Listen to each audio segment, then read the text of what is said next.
Hey everyone, welcome to episode number 4 of the Recruitment Commentary Show. My name is Robert Gillespie, and as a marketer of probably over 15 years now, I've been fortunate enough to work with a lot of people in sales, growth, account teams. So it's a bit of a privilege. Nicki won't like the word, but it's a privilege to have my counterpart in the sales growth team, it's Solutions Driven, join me today. Hi Nicki, how are you?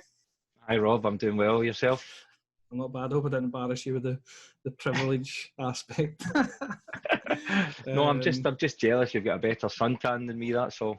I'm hoping it comes across okay. It looks a bit redder on camera than it does in real life, I can promise you. The iPods right enough maybe aren't helping because they're quite white, so I'm not sure if that's doing me any favours or not. So I wanted to get you on. Me and you speak quite a lot anyway, but I was reflecting back to I looked at my calendar. I think I've got it down as roughly the 18th of March. So we're going back quite a wee bit now, I think 11 weeks to when clearly all the COVID thing kicked off. And clearly want to look at it from more your side of things, how things have happened, because I know you speak to clients a lot. That's clearly part of your role. But I don't know if you remember back to when the 18th of March, just as everything was happening. I think it was the week we were about to leave the office, actually. And we were coming up with all these different ideas. We got into a room. Do you remember? We got into a room and we were like, right, what are we doing? Is the office closing this week? Or, oh, wait a minute, are folk not going to stop using recruitment companies now? There's lots of things going around the room, if you remember. I think the first idea we had, correct me if I'm wrong, was we had some kind of offer. Are we going to give better offers? Are we going to extend our guarantees? Does that sound about right? I kind of think that was one of them, I think. Yeah, I mean, I think, after kind of a years upon years of growth, you try to position yourself right to your clients. And, I think only the week or two before that, there was so much going on about the next sort of a 2, 3, 4 months and we were taking the business, and all of a sudden, there was this impact, and we were like, okay, how do we best keep sales going at a certain level? And I think we quickly realised that, whether our 12-month guarantee became 18 months, if people weren't going to be recruiting, which we didn't know at that moment in time, there was no difference. So probably a waste of a few hours when we look back. But I remember we had that meeting and we started talking about, well, me and you just specifically follow a lot of kind of SaaS companies, and there was lots of companies doing free trials 3 months or whatever, and they were letting you access their platforms, or they were giving you upgrades for free, I think, at the time as well, to more premium features. I remember we spoke about it. We were like, well, we're not a SaaS company. What can we do? And I know we did the free behavioural profile assessments for clients or candidates to try and help them from a client's point of view. Maybe they were about to hire someone, they wanted to check the candidate in a wee bit more detail just to make sure it was the right hire at that point in time, which was quite important. And clearly from a candidate's point of view, if they were having to go out into the market, they wanted maybe to understand themselves a bit better, their strengths, their weaknesses, and so on and so forth. And that did actually work really well. But I suppose reflecting back yourself, from your point of view, what do you think's happened over that kind of 10, 11-week period then in terms of the conversations? Again, I know we're not going to talk about it from a sales point of view, but just how did those conversations start? How have they changed over that kind of period of time? Well, I think very quickly what you've seen over the first sort of a week or two was either people were in, real deep panic or fear, or they just weren't responding because they were too busy dealing or putting fires out, all over the business. And no offer was a good offer at that point for a lot of clients. It was much more, am I safe? Are my teammates safe? Is the business safe? What are we going to do short term? Can we get remote? And, we've always had, I guess, I'll call it a luxury that, we worked across 59 countries. We worked, in a lot of different sectors. So we weren't really focused on one. And while some sectors were, instantly impacted, others were trying to regroup and do different things, or others became really, really busy. So I think for me, to class all the 12 weeks in one conversation would be difficult. The last 10, 12 weeks. A while. But, I think splitting it into chunks is probably the best way to look at it. And I think the first part was really people just dealing with the situation. Moving remote, your telecoms, your communications companies, your software companies were all able to do it quite quickly. For us, in recruitment, you've seen a lot of other businesses very quickly, slowing down, cutting people, and it was a period of panic. And then I think the phase 2 was the adaptation phase. How do we take an outside sales team and bring them inside? How do we work team meetings through Zoom? You've seen all the Zoom usage going through the roof. And I think for us, once we realised over the first couple of weeks, okay, let's just take a step back here. What are our clients telling us?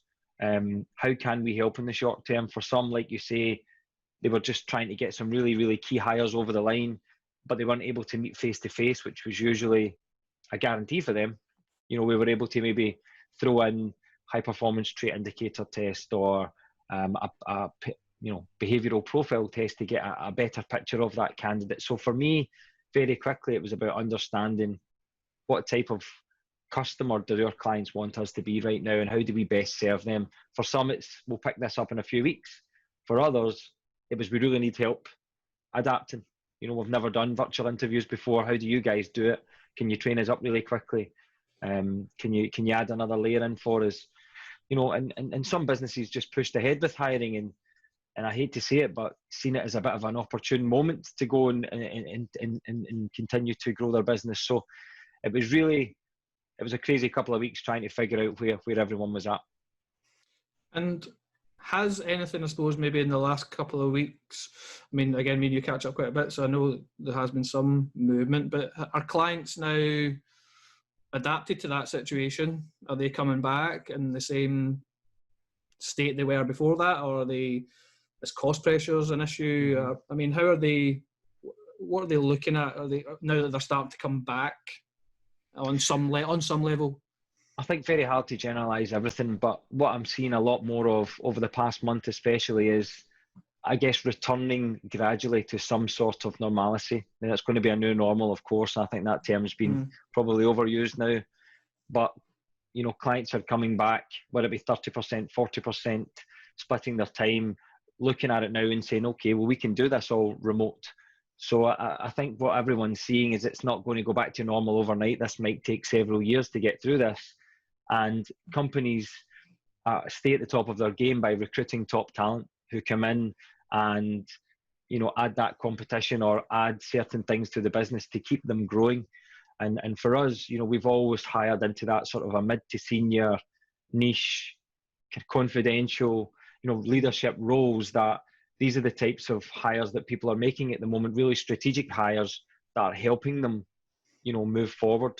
So I think, on a daily basis, we're getting clients come back and saying, this plant is now operational. Okay, let's start talking about XYZ hire. That hire that was on hold, we'd like to kick that one off again. Q2 into Q3, we're seeing a lot of people starting to plan for Q3, talent pipelining. I think, and it's sad to see, but a lot of talent acquisition teams have been reduced and cut in size over the past few months. That a lot of clients that have done that but are still looking to hire, so we're actually seeing new business coming through without doing too much to get that. And I think for me, it was a real opportunity for us over the past couple of months to get back to what our core behaviours are, which was really living and breathing the customer. How do we be future focused, and how can we tell our other clients, you're not the only one going through this. I think that's quite an important thing. We talked a lot about, part of my role, and with your help and our CEO Gavin's help, is how do we continuously improve our process? We typically bespoke that process to each client, and I think for us it was getting to know our clients on a deeper level, because they had a bit more time to jump on a couple of Zoom calls, and you can really plan any sort of future relationship in a lot more depth. So, and they also get to know some of the other tools that we're able to do, like talent mapping or pipelining, or the behavioural tools that they'd never used before. So I think clients have got to know us better. We've got to know them better. Able to get to know our top sectors a little bit better, and speak to a lot of leaders out there and understand how they're dealing with this situation, and almost start to share the information that we have, not just keep it to each client siloed. And how do we grow this relationship, which is hugely important to us. But client X has dealt with this in Germany. You're about to recruit in Germany. Have you thought about that? And I think I wouldn't say industry leaders, but we recruit for a lot of huge companies and forward-thinking companies, and I think our intelligence levels have shot right up the past few months. And Gavin, our CEO, who was on the previous episode, he'd said something I think you touched on there in terms of clients feeling siloed, and they were asked I think I pointed out in the last episode, they were asking that type of question of what are others doing, or people in the same shoes as you. I mean, I take it, maybe it's stating the obvious, but is that the same kind of questions you've been getting as well, or when you've been on calls, what are others doing? Those kind of things. Yeah, I mean, listen, Gavin's so approachable. You speak to him almost on a daily basis, and I think it really struck us over even a very quick period of time that people were asking for help more than ever. And if you had a deep relationship with clients, they were willing to share with other clients as well. And I know Gavin's really looking at how do we put, all these people that we know together, a voice of your network, as it were, and whether it be talent acquisition or C-suite or hiring managers, but how do we improve everyone as a whole, which in turn improves our understanding of our process and how we improve. So, definitely seeing that. I think people were very, very open and honest to say, I've not been through this before. So if somebody else has got a better idea than me, that's going to help my business. So I think very quickly we realised, how can we help facilitate this as much as possible and put clients together and ultimately, be in a stronger position to help that client again moving forward. No, great. Is there anything else that you, I mean, Gavin was talking about the virtual network last week as well. Have you been involved in that at all? I'm not sure. Yeah, I mean, I've seen some of the work that Gavin's doing. I think, I've tried very hard over the past couple of years to get to know as many of our clients as possible.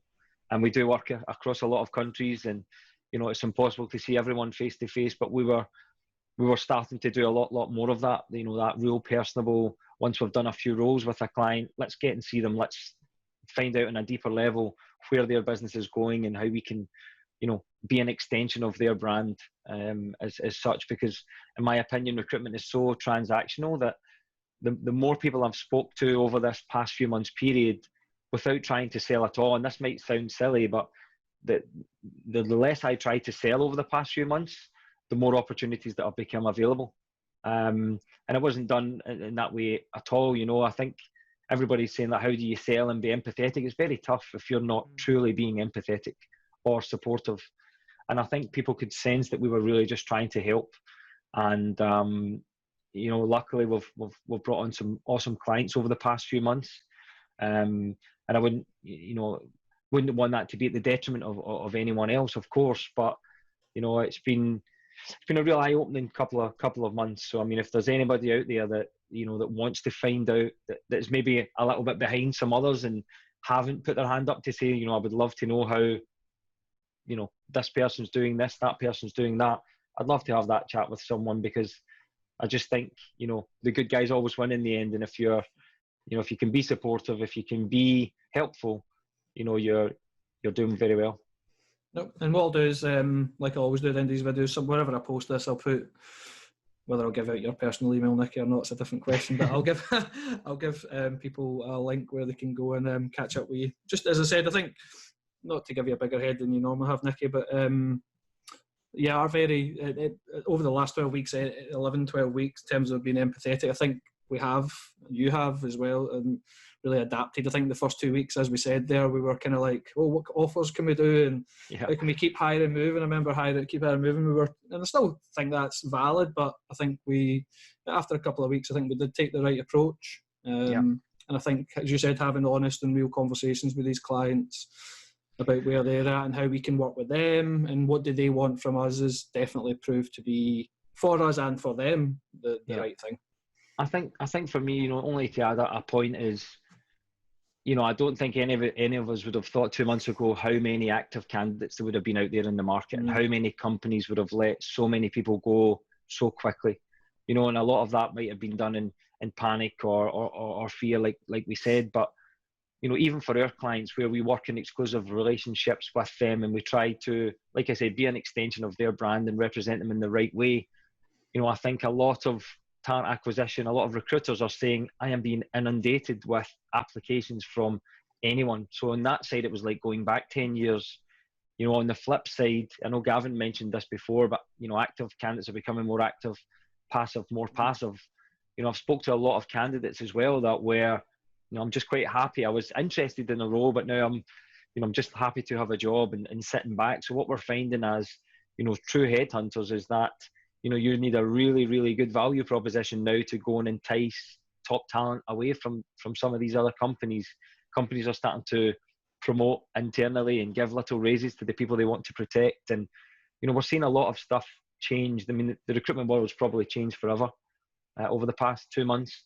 And, you know, I'm so fortunate to have such a hard-working team that are constantly sharing these thoughts and ideas with each other to ensure that we still are able to present our clients with the best shortlist of candidates possible. And, you know, we've been able to keep hiring moving over the past few months. And as things return to this new normal and we adapt, you know, the plan is to continue to stay ahead and do the same.